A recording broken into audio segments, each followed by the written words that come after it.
I will take the Duncan side.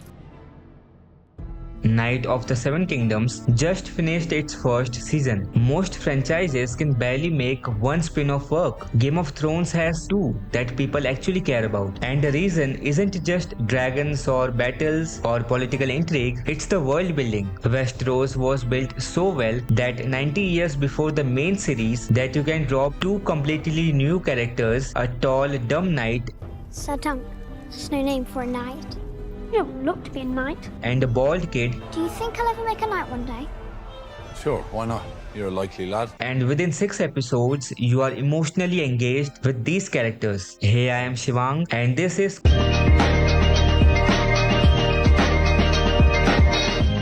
and I want to talk about why Knight of the Seven Kingdoms works, what makes Westeros different from every other fantasy world.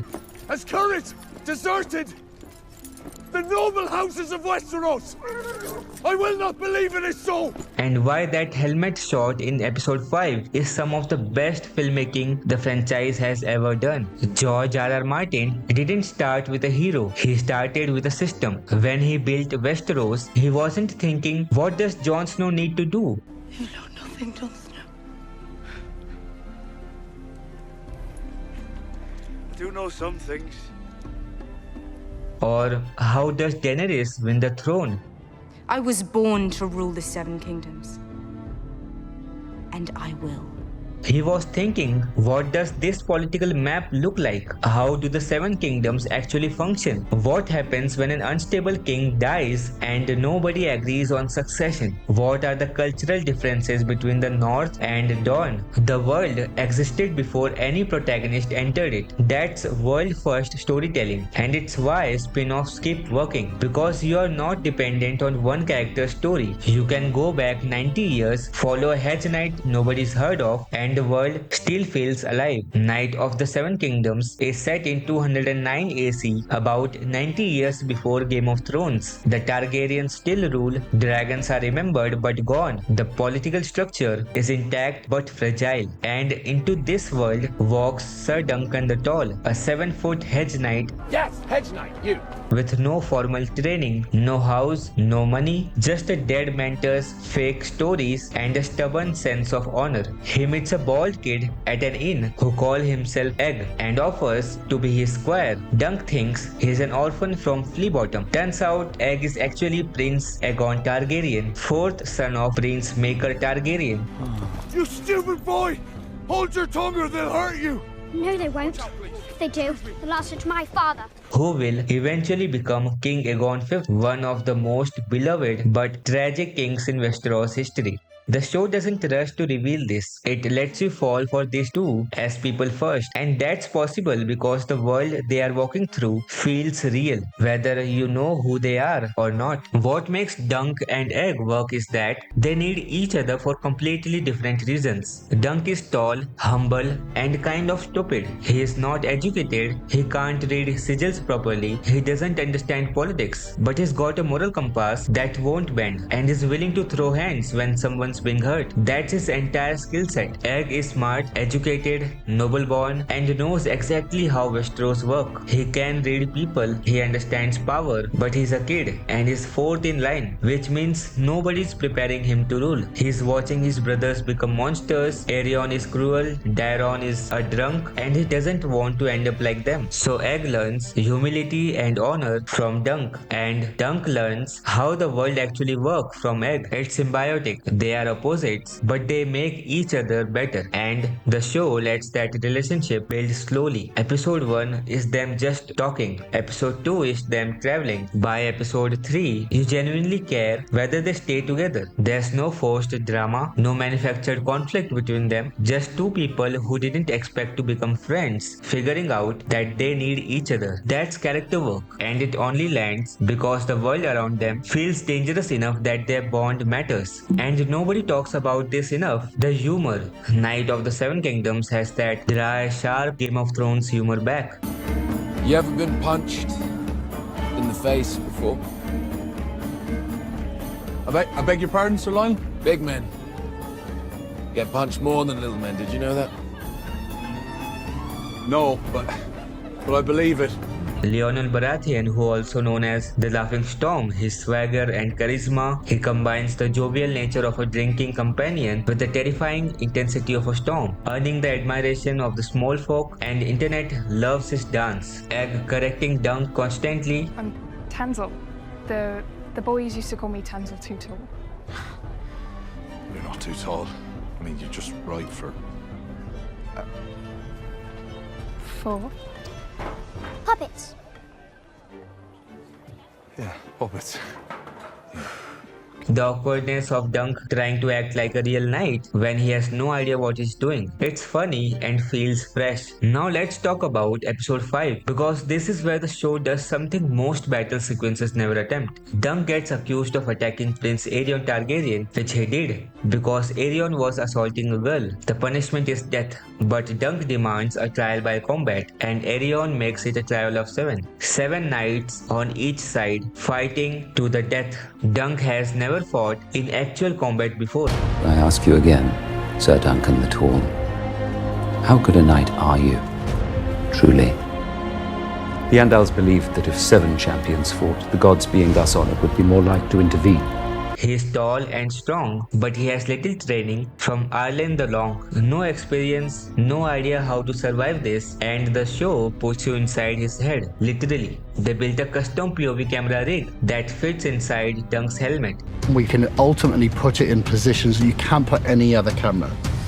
We will put a helmet in front of that lens to get the POV of the rider. We fix the camera onto my chest or horse rider chest. So it's the hidden cut that jump into inside the helmet. When he charges into battle, you see what he sees. A narrow slit of vision, fog, chaos, horses coming at you from angles you can't track. You hear his breathing, sharp, panicked, suffocating. The armor is heavy, the helmet is claustrophobic. You can't see the full battlefield. You don't know where your allies are. You are just trying not to die. Director Owen Harris said they wanted it to feel like a Western shootout, not spectacle, just survival.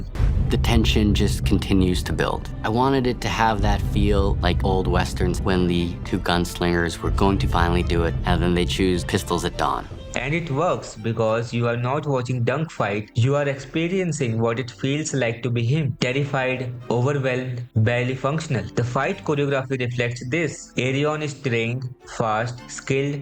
I wanted Aerion to be really quick and do really kind of aggressive things. Everything about his fighting style and the weapons he uses is just like nasty, it's pain. Dunk is agricultural, slow. If he could just land one hit, he would win. George puts that brilliantly in the book, and I read brilliantly in the script, that there's no Sir Duncan the Tall at that point. It's Dunk of Fleabottom, just fighting tooth and nail. But Aerion keeps dancing out of reach, and all Dunk can do is absorb punishment and refuse to stay down. And when Dunk finally wins, when Aerion yells from exhaustion,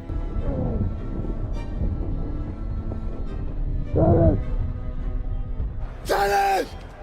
Silence! I withdraw my accusation.